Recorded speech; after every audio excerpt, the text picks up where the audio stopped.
Como essa imagem foi parar nesse pano? Ray Rogers e a PPST concluíram seu trabalho no sudário de Turim com mais perguntas que respostas. Por que, se não era uma pintura, como a imagem se formou no tecido? E se o sangue era verdadeiro, de quem era? Como e quando aquele homem morreu? Segundo o Evangelho, 2000 anos atrás, o Império Romano crucificou Jesus de Nazaré. Seu corpo massacrado foi envolvido numa mortalha simples. Durante séculos, muitos acreditaram que este pedaço de linho de 4 metros de comprimento fosse essa mortalha, apesar das poucas evidências que sustentassem isso. Nem mesmo sua origem é conhecida.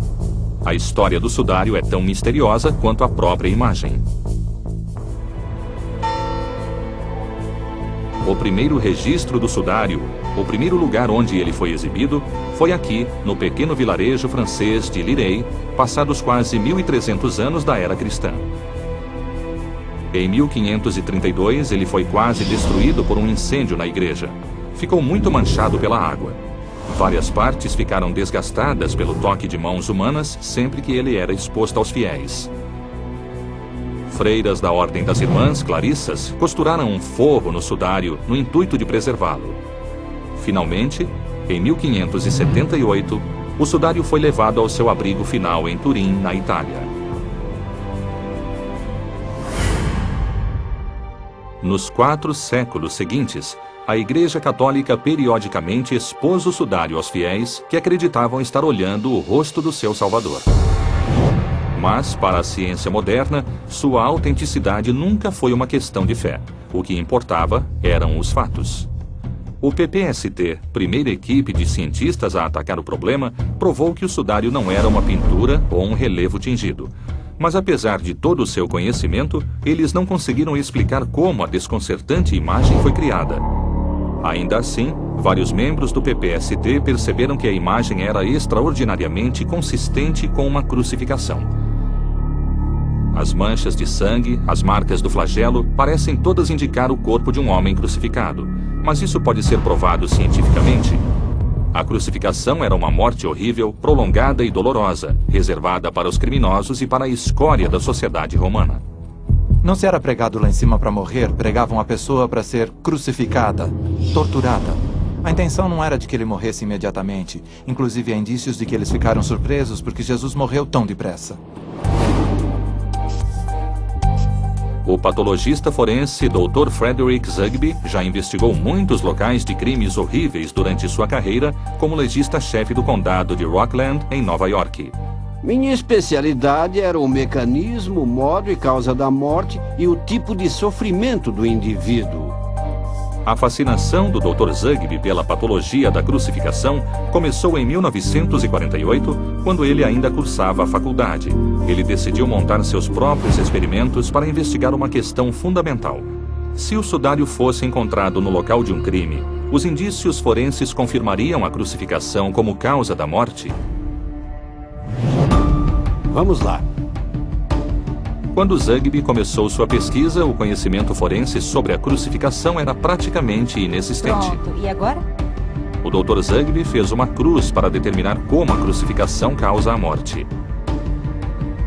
Esta experiência ajudaria a analisar as evidências forenses do sudário. O único pressuposto disponível na época era de que a vítima sufocava sob o peso do próprio corpo, mas a experiência de Zugby sugeria outra coisa. A causa da morte foi devido ao choque que causa insuficiência cardíaca. O mais interessante para Zugby eram os pregos nas mãos. O sudário mostra poças de sangue próximas aos pulsos do homem crucificado.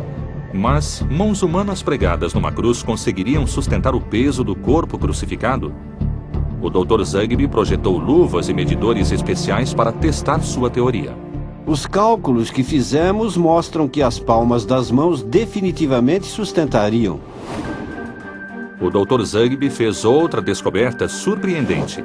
A prática romana de pregar a palma da mão da vítima teria rompido o nervo médio na mão. e isso teria o efeito de virar os polegares da vítima para dentro. Um exame cuidadoso do sudário mostra que os polegares da vítima estavam voltados para dentro. Eles estão ocultos sob as palmas, como seria de se esperar se o nervo médio fosse rompido. É exatamente isso. O polegar foi puxado para dentro e do sudário de Turim ele parece que está faltando. O rompimento do nervo médio estava longe de ser a única pista que a investigação do Dr. Zugby encontrou no sudário. Vemos que a face não é simétrica, revelando evidências de espancamento. Analisei os ângulos do sangue na região da cabeça, onde foi colocada a coroa de espinhos. Os fluxos de sangue acompanham os pontos de contração dos músculos e têm aparência espiralada. O sangue escorreu também nas costas das mãos, acompanhando a lateral do corpo e se acumulando numa poça. Eu já vi isso em muitos casos de ferimentos nas mãos, trabalhando como legista. A partir dessa riqueza de informações, o Dr. Zugby chegou a uma conclusão assombrosa sobre a imagem no sudário. Do ponto de vista da patologia forense, ela é totalmente consistente com a de um indivíduo crucificado. Não tenho qualquer dúvida. Mas, mesmo que o Dr. Zugby esteja certo, seu trabalho não pode responder à pergunta fundamental que pode ligar o sudário a Jesus de Nazaré. Qual a sua idade? A questão só poderia ser solucionada se o Papa permitisse aos cientistas que cortassem um pedaço do sudário para submetê-lo à datação por carbono 14. Havia uma verdadeira tensão, uma verdadeira controvérsia quanto a submeter o sudário a esses testes científicos. Fazer o teste do carbono 14 significaria destruir parte do sudário, e essa seria uma decisão extremamente difícil para a Igreja. Os resultados fariam as pessoas repensarem tudo o que elas sabiam sobre o sudário de Turim. Discovery, tudo. Turim, Itália. Em 1978, uma equipe internacional de cientistas que chamava a si própria Projeto de Pesquisa do Sudário de Turim, ou PPST, provou que a imagem no sudário não era um desenho nem pintura. Esse resultado convenceu muitos fiéis de que eles estavam de fato olhando para o rosto de Cristo.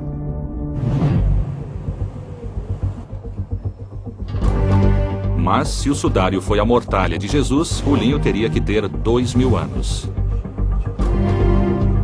A única maneira de provar isso seria cortando um pedaço do sudário para fazer o teste de datação por carbono 14, um processo que poderia identificar a idade do tecido com uma margem de erro de 30 anos. Em 1988, cientistas procuraram obter acesso ao sudário pela segunda vez, mas, sem que eles soubessem, o Papa João Paulo II já havia consultado seus próprios assessores científicos e tomado uma decisão. Eu estava em Roma na época e havia uma verdadeira tensão, uma verdadeira controvérsia quanto a submeter o sudário a esses testes científicos. Porque se fosse mesmo a mortalha de Jesus, não seria uma indignidade com a única ligação material existente com o Salvador? E outros diziam, bem, se é uma falsificação, nós temos que saber, mas João Paulo II e o Vaticano, num gesto louvável, disseram, não, vamos examinar isto a fundo, literalmente. O primeiro passo em qualquer processo de datação por carbono é queimar por combustão o material que está sendo testado. O pedaço do sudário que seria cortado teria de ser destruído.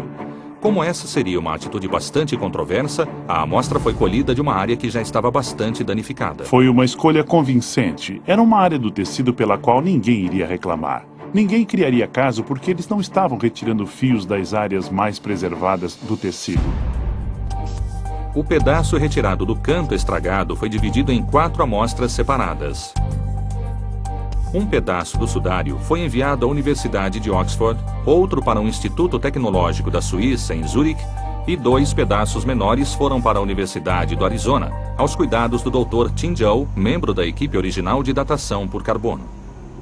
Todas as pessoas, todas as plantas e animais da face da Terra contêm aproximadamente a mesma quantidade de carbono 14 enquanto estão vivos. Quando morremos, o carbono 14 do corpo se decompõe a uma taxa conhecida. Medindo o carbono 14 da amostra e comparando com um padrão, podemos calcular a idade com base na relação entre a amostra e o padrão. Primeiro, a amostra do sudário foi limpa de todas as impurezas. Em seguida, ela foi literalmente queimada. Começamos com uma amostra de linho sendo queimada e levando o carbono da amostra ao estado gasoso. O CO2 é em seguida solidificado e transformado em grafite ou carbono puro. Cada amostra de grafite passa por um espectrômetro de massa com acelerador que conta cada átomo individual de carbono 14. Esse detector consegue contar um átomo por vez. Nas amostras modernas, contamos acima de 100 átomos por segundo. Numa amostra antiga que teria em torno de 50 mil anos, contamos 5 ou 10 átomos em 2 minutos. A partir do número obtido, os cientistas conseguem precisar uma data.